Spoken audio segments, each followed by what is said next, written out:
Simbooni baadiyyaa galtee jirti innaan maal isinitti fakkaatame yaada keessan barreessa. Baadiyyaa galuuf deemaa jira. Maaliif baadiyyaa galteellee hojjettan agarummaatti ilaalaa isiniin jaa. Assalaamu alaikum warahmatullahi wabarakaatu. Akkam jirtan uummata jaalalaa hordoftoota kiyya akkam jirtan fayyaa keessanii alaamanni isaa namni keessan dalagaa fi aan akkam isiniin jaa. Kunoo akkuma argitan kana qottoo maalii faasii qabannee deemaa jirra. Kunoo safararraa bahutti jirra. Eessa akka deemnu waliin tura ittiin bu'aaraa viidiyoo kan akkasiin ittiin bu'aartanii fi akkasii misoomatti deemaa jirra. Baarzaa fi waan garaagaraa egaa wayiif deemaa irra jechuudha. Xirii na xirsiisuu danda'u isiniin jaa. Na waliin tura. Ganda meeqa gandi kunillee koomentii barreessaa ittiin bu'aaraa isiniin jira kallattii maan gara viidiyootti isin dabarsaa turtii gaarii qabaadha. Laayikii sheer gochuu hin dagatina. Akkasiin jaa hordoftoota kiyya. Lakkoofsi kiyya namoonni na gaafattan ammallee irra deebiidhaan asirra isinii kaaya hanga dhumaatti ituraa garam akka deemaa jiru maaliif akka deemu ilaalaa isiniin jedha. Ganda meeqa gandi kun naannawni kun kana fakkaataa akka keessa bahutti jirru. Asallaa ta'ee ganda meeqa akka ta'e koomentii na barreessaa namoonni beektanii kunoo isinitti agarsiisaa ol qabee achi qaqqabe. Egaa namni argattan ka maal isin jedhu mee hundumaafuu barreessaa namoonni beektan naannoo kam akka ta'e kuni. Hedduu jijjiiramee jira akka gisee an dura beekuuti. Maashaallah wallahi hedduu jijjiiramee jira. Gara gamaa sana gisee an beeku hin jiru ture manni akkanatti garuu amma mana babbareeda ijaarame hundumaafuu mee ittiin bu'aaraa isiniin jaa turtii gaarii.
Cika.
እስከ ጫፍ ድረስ ይሄ እንኳን ጸዴ ነው፣ ሰፊ ነው። ስንት ካለ ነው ይሄ?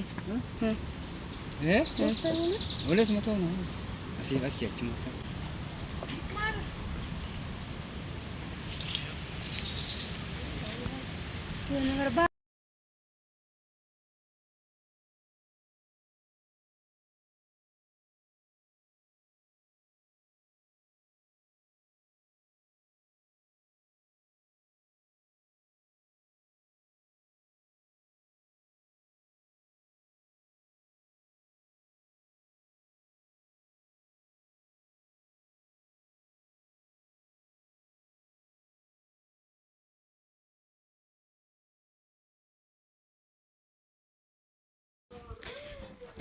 egaa hordoftoota kiyya ittiin bohaartan jedhee yaada akkuma argitan caakkaa keessa jira dhugaa dubbachuuf qilleensi hedduu namatti tola.